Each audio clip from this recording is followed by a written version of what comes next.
Motorcycle ते जा रहे हो, ਤੁਹਾਡੇ ਅੱਖ ਦੇ ਵਿੱਚ ਕੋਈ ਡਸਟ ਪਾਰਟੀਕਲ ਜਾਂ ਕੋਈ ਕਚਰਾ ਪੈ ਜਾਂਦਾ ਹੈ, ਇਮੀਡੀਏਟਲੀ ਤੁਸੀਂ ਮੋਟਰਸਾਈਕਲ ਨੂੰ ਬ੍ਰੇਕ ਵੀ ਲਾ ਦੋਗੇ, ਆਪਣਾ ਰੁਮਾਲ ਕੱਢ ਕੇ ਅੱਖ ਨੂੰ ਵੀ ਸਾਫ਼ ਕਰ ਲੋਗੇ। ਇਹ ਸਾਰਾ ਕੰਮ ਨੂੰ ਨਿਊਰੋ ਟਰਾਂਸਮਿਟਰ ਸਿਸਟਮ ਕਹਿੰਦੇ ਨੇ। ਜਦੋਂ ਇਨਸਾਨ ਡਰੱਗ ਦਾ ਇਸਤੇਮਾਲ ਕਰਦਾ ਹੈ, ਉਹਦਾ ਨਿਊਰੋ ਟਰਾਂਸਮਿਟਰ ਸਿਸਟਮ ਪ੍ਰਭਾਵਿਤ ਹੋ ਜਾਂਦਾ ਹੈ। ਔਰ ਤੁਸੀਂ ਦੇਖਿਆ ਹੋਏਗਾ ਕਿ ਡਰੱਗ ਐਡਿਕਟਡ ਜ਼ਮੀਨ ਤੇ ਡਿੱਗੇ ਪਏ ਹੁੰਦੇ ਨੇ, ਕੋਈ ਸੁੱਧ ਬੁੱਧ ਨਹੀਂ ਹੁੰਦੀ, ਕਿਉਂਕਿ ਉਹਨਾਂ ਦਾ ਨਿਊਰੋ ਟਰਾਂਸਮਿਟਰ ਸਿਸਟਮ ਪ੍ਰਭਾਵਿਤ ਹੋ ਜਾਂਦਾ ਹੈ। ਬ੍ਰੇਨ ਦੇ ਵਿੱਚ थिंकिंग प्रोसैस, सोच विचार करने की शक्ति, इमोशनल कंट्रोल रेगुलेटर सिस्टम जो संवेदनशीलता को कंट्रोल करता है, स्पीच सेंटर जो बोलचाल को कंट्रोल करता है। जो इंसान ड्रग का इस्तेमाल करता है, ब्रेन गुलाम बन जाता है, वो ना ही वह थिंकिंग सर्किट, ना रिवार्ड सर्किट, ना इमोशनल कंट्रोल रेगुलेटर सिस्टम वो काम नहीं करता। तुसीं देखा होगा कि ड्रग एडिक्टेड जमीन ते पए हुंदे ने, कोई सुध बुध नहीं होंदी, शरीर ते ब्रेन की आपस में कोई कनैक्टिविटी नहीं। ये सारे तत्थ मैडिकल साइंस ने साबित किए हुए ने, पर धन श्री गुरु नानक देव जी ने जपजी साहब दे विच पहला ही 500 साल पहले लिखा होया है, मत विच रतन जवाहर माणक, सारे हीरे मोती थोड़ी मत दे विच ने। नशा करदा की है, मत नूं गुलाम बनांदा है, थोड़ा खजाना लुटिया गया। You can not survive in the society for a long time. मैनू एक दिन गुरुद्वारा साहब जाने का मौका मिलिया, उन्होंने इनवाइट किया, वो प्रोग्राम गुरुद्वारा साहब दे विच कर दिता उन्होंने। मैं सोचा कि बड़े बुद्धिजीवी ने, मैं इत्थे की बोलांगा, पर धन श्री गुरु ग्रंथ साहब जी ने मेरे ते कृपा की थी। ज्ञानी साहब अरदास, ज्ञानी साहब शब्द कीर्तन कर रहे सी, शब्द बोल रहे सी, गगन दमामा बाजियो परे निशाने घाओ, खेत जो मांडे सूरमा अब जूजन को दो। प्यारे बच्चों, तुसी सारे जानते हो गगन की है, आकाश है। आकाश कित्थे है? ऊपर है। शरीर दा upper part of the body, शरीर दा अपरला हिस्सा ब्रेन है। जो ब्रेन दे विच वो गुरु शब्द का ज्ञान हो गया, वो ट्रू एजुकेशन जो तुसी स्कूल दे विच हासिल कर रहे हो, ਇਹਦੇ ਨਾਲ ਤੁਹਾਡੇ सोच विचार करने की शक्ति पैदा हो जाएगी। विद्या विचारी तां परोपकारी, जिस दिन विचार करना सीख गए उस दिन तुसी अपना भला भी कर सकते हो, दूसरे का भी भला कर सकते हो। जो ट्रू ज्ञान होएगा फिर तुहानूं पता लग जाएगा विकारां दे नाल किद्दां लड़ना है, मन नूं किद्दां निजागत दिवाउणी है। सारियां बेरियां नशे दे विच है, अपने थॉट प्रोसैस नूं, ओ विजडम ऑफ गॉड, ओ ट्रू नॉलेज, ओ ब्रेन नशे तो बचाउणा हैगा तां जो असीं सही इंसान बन सकदी है। तुसी सारे जने पढ़ते बहुत हो, सुनते भी बहुत हो, पर अमल बहुत घट करते हो। अरदास भी आपां हर रोज़ करते हैं, उहदे विच लिखिया हुंदा है, पढ़ते भी हैं, सिखां दा मन नीवा मत उची मत पत का राखा वाहिगुरू। मन दे विच निमरता चाहिदी है, ड्रग मन नूं हार्ड बना दिंदा है, निमरता मर जाती है। ते मत है जिहड़ी उची रखनी है, फिर ही परमात्मा लाज रखेगा। इस करके मत नूं अपने ब्रेन नूं ड्रग तो बना के बचा के रखना है। प्यारे बच्चों, बड़ी खुशी की गल है कि तुसी स्पोर्ट्स दे विच हिस्सा लै रहे हो। मैनू क्योंकि स्पोर्ट्स बहुत औखी है, ਇਹਦੇ ਲਈ ਸਾਨੂੰ ਗਰਮੀ ਸਰਦੀ ਧੁੱਪ ਹਨੇਰੀ ਗਰਾਊਂਡ ਦੇ ਵਿੱਚ ਆਉਣਾ ਪੈਂਦਾ ਹੈ। ਐਜੂਕੇਸ਼ਨ ਤੁਸੀਂ ਕਮਰੇ ਦੇ ਵਿੱਚ ਬਹਿ ਕੇ ਗਰਮੀ ਦੇ ਵਿੱਚ ਏਸੀ ਲਾ ਕੇ ਸਰਦੀ ਦੇ ਵਿੱਚ ਬਲੋਰ ਲਾ ਕੇ ਕਰ ਸਕਦੇ ਹੋ। ਇਹ ਵਰਕ ਹਾਰਡ ਹੈ। ਜਿਹੜੇ ਸਪੋਰਟਸ ਵਾਲੇ ਨੇ ਉਹ ਮਨ ਦੇ ਬੜੇ ਸਟਰੋਂਗ ਹੁੰਦੇ ਨੇ, ਕੰਪੀਟੀਸ਼ਨ ਦੀ ਭਾਵਨਾ ਪੈਦਾ ਹੁੰਦੀ ਹੈ। ਇਸ ਕਰਕੇ ਕੰਪੀਟੀਸ਼ਨ ਦੇ ਨਾਲ ਸਾਰਾ ਕੁਝ ਹਾਸਲ ਕੀਤਾ ਜਾ ਸਕਦਾ। ਡਰੱਗ ਦੇ ਹੋਰ ਕੀ ਨੁਕਸਾਨ ਨੇ? ਸਮਾਜਿਕ ਨੁਕਸਾਨ, ਸੋਸ਼ਲ ਲੌਸ। ਜੋ ਡਰੱਗ ਐਡਿਕਟਡ ਪੇਰੈਂਟਸ ਨੇ, ਉਹਨਾਂ ਦੇ ਘਰ ਡਰੱਗ ਬੇਬੀ ਪੈਦਾ ਹੁੰਦੇ ਨੇ, ਉਹਨਾਂ ਦੀ ਕੀ ਪਛਾਣ ਹੈ? ਅਪਰ ਲਿਪਸ ਪਤਲਾ ਹੁੰਦਾ ਹੈ, ਸਿਰ ਛੋਟਾ ਹੁੰਦਾ ਹੈ, ਬੋਲਣ ਦੇਰ ਨਾਲ ਲੱਗਦੇ ਨੇ, ਉਹਨਾਂ ਦੇ ਦਿਲ ਦੇ ਵਿੱਚ ਹਾਰਟ ਦੇ ਵਿੱਚ ਹੋਲ ਹੋ ਸਕਦਾ ਹੈ, ਪੱਕੇ ਤੌਰ ਤੇ ਨੁਕਸ ਹੋ ਸਕਦਾ ਹੈ, ਅੱਖਾਂ ਘੱਟ ਖੁੱਲਦੀਆਂ, ਉੱਚੀ ਸੁਣਦਾ ਹੈ। ਇਹ ਤੋਂ ਵੱਡੀ ਹੋਰ ਬਦਕਿਸਮਤੀ ਕੀ ਹੋ ਸਕਦੀ ਹੈ? ਬੱਚਾ ਮੰਗਿਆ ਸੀ ਤੰਦਰੁਸਤ, ਡਿਲੀਵਰ ਕੀਤਾ ਪਰਮਾਨੈਂਟ ਰੋਗੀ। ਆਪੇ ਰੋਗ ਲਾਉਣੇ, ਆਪੇ ਦੇਣੀਆਂ ਦਵਾਵਾਂ, ਇਲਾਜ ਵੀ ਬਹੁਤ ਕਰਾਏ, ਦਵਾਵਾਂ ਵੀ ਬਹੁਤ ਮੰਗੀਆਂ, पर गल नहीं बनी। इस करके प्यारे बच्चों, जेकर तुसी थोड़े पेरेंट्स घर दे विच शराब पी रहे ने, वो तुहानूं नहीं रोक सकते। इसलिए पेरेंट्स नूं ब्रांड एंबेसडर बनना चाहिए तां जो बच्चे उन्होंने देख के सीखण कि चंगे काम किस तरह करने ने। होर नुकसान की है?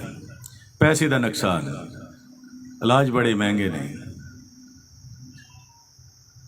आर्थिक नुकसान, हैल्थ का नुकसान, करैक्टर का नुकसान। जो मैं नॉन मैडिकल दे विच पढ़दा हुंदा सी, एक पोएम दियां कुछ मैनूं लाइनां याद ने जिहदे विच लिखिया होया सी, जेकर पैसे का नुकसान हो जाए समझ लेना कि कुछ नुकसान नहीं होया। जेकर सेहत का नुकसान हो गया समझ लेना कुछ ना कुछ नुकसान होया, जेकर करैक्टर का नुकसान हो गया समझ लेना कि बेड़ा गर्क हो गया। नशा करदा की है, ये तीनों चीज़ों को डिस्ट्रॉय कर दिंदा and therefore you can not survive in the society for a long time. इन्हां तीनों चों बचना हैगा तुसीं। होर की नुकसान है? धार्मिक जिंदगी का नुकसान है। मैं गुरु ग्रंथ साहब नूं कई बार पढ़िया है, विच लिखिया होया है भांग मछली सुरापान जो जो प्राणी खाए, तीर्थ वर्त नेम किए सभी रसा तल जाए। जो इंसान नशे का इस्तेमाल करता है वह किन्ने तीर्थ वर्त कांड कर्म कांड कर ले, ਉਹਦਾ कोई फायदा नहीं। पान सुपारी खातियां मुख बीड़ियां लाइया, हर हर कदे ना चेते जम पकड़ चलाइया। जो नशे के जम ने वो थोनू फड़ के लै जाणगे, छेती तो खैड़ा छड़ा लेना चाहिए है। मैं एक बार एक हॉस्पिटल दे विच एक ड्रग एडिक्टर ने एक्सीडेंट करके कई बंदे मार दिते ते मैं उसदा बयान लिखन गया ते मैं उन्होंने पूछा कि तुहाडा नाम की है? वो कहंदा लेट महेंद्र सिंह। मैं कहा यार है तो तू जिउंदा, लेट क्यों लिखी जाना? वो कहंदा हुण मैं नशा कर लग्या, मरता जाना ही है। प्यारे बच्चों, जो इंसान नशे का इस्तेमाल कर रहे हैं वो छेती निजागत पा लैनी चाहिए है, नहीं तो जिउंदे जी अपने नाम के अगे लेट लिखा लेना चाहिए है। नशा करन दे नाल उम्र घटदी है। जो इंसान सिगरेट एक पींदा दिन दे विच 10 मिनट लाइफ वो खत्म हो जाती है। जो 10 पींदा है या एक पैकेट पींदा 1/7 हिस्सा लाइफ का खराब कर लैंदा है, क्योंकि सिगरेट दे विच बड़े खतरनाक रसायन तत्व ने, निकोटीन, आर्सनिक, जो कीड़े मार दवाइयां, चूहे मार दवाइयां दे विच इस्तेमाल हुंदा है। कार्बन मोनोऑक्साइड पेपर जल नाल पैदा हुंदी है। फॉर्माल्डिहाइड जो गलियां सड़ियां डैड बॉडियां दे लगाई जाती है तां जो गल सड़ ना जान। एसीटोन जो नेल पॉलिश रिमूवल है, जिहदे नाल नेल पॉलिश उतरदी है, वो भी इस्तेमाल किया जाता है क्योंकि उसकी समैल बड़ी प्यारी है। वो तंबाकू की बैड समैल नूं काउंटर कर दिंदा है। ਇਹਦੇ ਵਿੱਚ ਬੈਂजीन है जो रबड़ इंडस्ट्री ਦੇ ਵਿੱਚ ਵਰਤਿਆ ਜਾਂਦਾ है। ये सारियां चीज़ां ਅਸੀਂ खा रहे हैं। जे निकोटीन जो 12 mg एक सिगरेट जो पैदा होती है, जेकर 2 mg एक चूहे ਨੂੰ पिला दी जाए वो मर जाएगा। जे 9 mg 2 बिल्लियां ਜਾਂ कुत्ते ਨੂੰ पिला दी वो भी मर जाएगा। जे 60 mg इंसान ਨੂੰ ਇਕੱਠੀ पिला दी वो भी मर जाएगा। वो बेचारे नहीं पढ़ सकते। सिगरेट के उपर लिखा होया है इंजूरियस टू हैल्थ, सेहत ਲਈ हानिकारक है। वो चूहे बिल्लियां नहीं पढ़ सकते। असी इंसान है, असी उत्तम श्रेणी का अपने आप को प्राणी समझते हैं। जे पढ़िया लिखिया होने के बावजूद असी वो इस्तेमाल कर रहे हैं तो सानू इंसान की श्रेणी के विच नहीं अपने आप को रखना चाहिए। नुकसान बहुत ने ये, मैं डिटेल च नहीं जावांगा। इलाज भी बड़े ने, कोल्ड टर्की मैथड है, होर मैथड है, डॉक्टर साहब पहला दस चुके ने। सिम्पटम भी थोनू दस गए ने, तो थोनू थोड़ा जिहा मोटीवेट करने वास्ते मैं 3-4 चीज़ां जरूर दसांगा। मैं एक ड्रग एडिक्टर की प्रॉपर्टी अटैच कराउण वास्ते राजपुरा तो दिल्ली जा रहा सी। सड़क का नाम NH1 है। पहले शेरशाह सूरी मार्ग कहा जाता सी। वो 5 साल दे विच राजे ने सड़क बनाई दिल्ली टू लाहौर, लाहौर अगे जाके कलकत्ते तक गई। वो राजे ने 5 साल लिए काम किया। ये 5 साल दे विच किदां काम किया जा सकता है जदों कि गुलामां तो काम लिया जाता सी। उन्हें मुगल सरायां बनाईयां, लोकां वास्ते दरख्त लाए, पानी ले खूह पटाए गए। इंटरनेट का जमाना हैगा। प्यारे बच्चों, चंगा देखिया करो, चंगा सुनिया करो, चंगा खाया करो, चंगा पहनिया करो, थोड़ा थॉट प्रोसैस आप ही सही हो जाएगा। You can only get the your success. इस करके तुम चंगा देखना सुनना कर लो। इंटरनेट का जमाना हैगा। नैट ते जाके देखिया शेरशाह सूरी बारे विच लिखिया होया सी The greatness of a person lies behind keeping himself busy in good work, even loss of a single second। जो इंसान अपनी जिंदगी के एक सैकंड का ख्याल रखता है चंगा काम करने लई, ਉਹਦੇ ਲਈ 1 साल 5 साल बहुत बड़ी गल है। प्यारे बच्चों, मैं थोनू सैकंड की खेड विच नहीं पाउणा। तुसीं 1 दिन का ख्याल रख लिया करो, 1 दिन का शेड्यूल बना लिया करो, आप ही थोड़ी मंजिल है जो तुसीं प्राप्त कर जाओगे। फिर पेपरां वाले दिन कोई चेहरे पीले नहीं पैने। You can get with very ease in your life. अगे प्यारे बच्चों, फिर मैं देखिया कि शेरशाह सूरी ने की लिखिया होया, उसकी महानता की है। Good work, social work, noble cause, चंगा काम। मैं नशा नहीं करता, ये गुड वर्क है। सोशल वर्क, जे कोई नशा करता है उन्होंने मैं समझावांगा, मुख्य धारा विच लियावांगा, उसका इलाज करावांगा। Social work. नोबल काज की है, जे कोई नशा बेचता उसकी सूचना दे के सेंट्रल जेल भेजण का इंतजाम करिए। ये तिन्ने काम कर दिए, आप ही नशा मुक्त समाज की सर्जना हो जानी है। तो शुरुआत भी अपने आप तो करिए बिना किसी सैकंड खोए तो।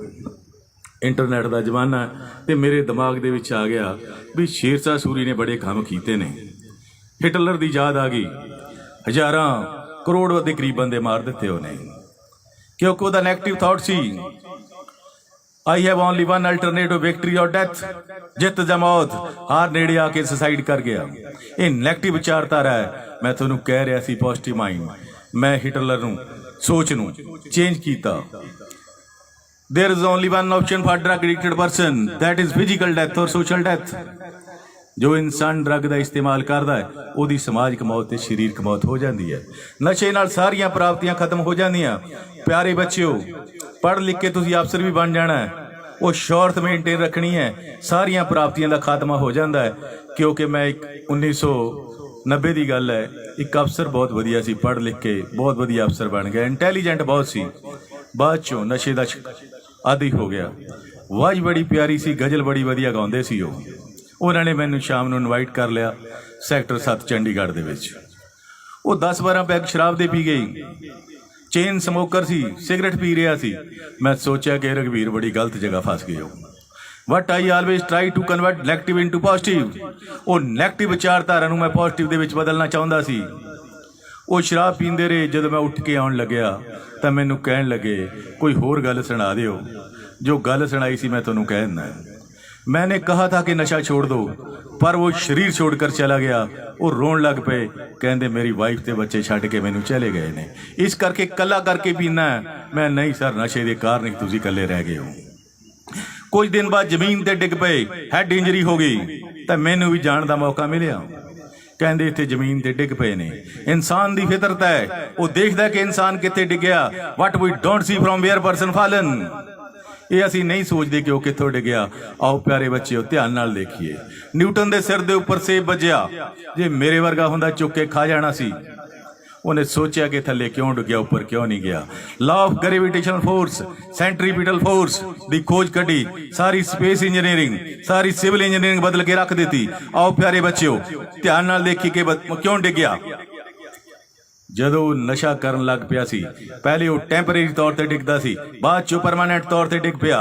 पहले वो सोशल मौत होंदी रही, बाद चो फिजिकल डेथ हो गई। प्यारे बच्चों, एक जन्म थोड़े माता पिता की देन है, दूजा तुसी खुद सवारना। By saying permanently goodbye to drug to avoid social death. प्यारे बच्चों, मैं गल कर रहा सी इमोशनल कंट्रोल रेगुलेटर सिस्टम की। संवेदनशीलता खत्म हो जाता है। ड्रग एडिक्टेड बच्चे की सिर्फ एक ही सोच होंगी है, नशे का प्रबंध करना या इस्तेमाल करना। किसी की खुशी गमी नाल नहीं कोई फर्क पैंदा। गल 95 की करदा हैगा। एक ड्रग एडिक्टेड बच्चे की माता की डेथ हो गई। ड्रग एडिक्टेड बच्चा माता के शरीर वाल आके देखण लग पिया, गर्दन दे विच गहणिਆਂ की तलाश कर लग पिया। फिर उन्हें माता के हत्थां वाल देखिया, गल विच मंगल सूत्र नहीं सी, हथ विच एक टुकड़ा फड़िया होया सी कागज का। मंगल सूत्र भी फड़िया होया सी, मंगल सूत्र भी फड़िया होया सी। प्यारे बच्चियों, माता ने अपने दिल दे अरमान कागज दे विच लिखे हुए सन। प्यारे सपुत्र जी, कल तुसी नशे दे लई मेरा मंगल सूत्र खोण की कोशिश की अते मेरे थप्पड़ भी मारिया, क्योंकि तुहानूं पता नहीं कि मैं मंगल सूत्र नहीं दे सकती। तुसी पहला ही कीमती जेवरात सब कुछ बेच दिता है। आज इस कारण मैं सभी इच्छानुसार शरीर त्याग रही हैं, मंगल सूत्र भी पेट कर रही हैं। प्यारे बच्चियों, बेच के इलाज करवा लेना, पर नशा ना खरीदना, क्योंकि वह इमोशनल कंट्रोल रेगुलेटर सिस्टम खत्म हो चुकिया सी। वो बिल्कुल नहीं रोया। नशा नाल ब्रेन सी स्लेव कर दिता सी। माता का मृतक शरीर छड्ड के चला गया नशा लैण वास्ते। पहले शौक था, पेशा हुआ ड्रग खरीदना, खरीद लेता हूँ चाहे मेरे कितने ही दाम पर। ये तो घटिया ते महंगा सौदा की हो सकता है। वो बायोलॉजिकल पार्ट पेरेंट्स का माता जी की लाश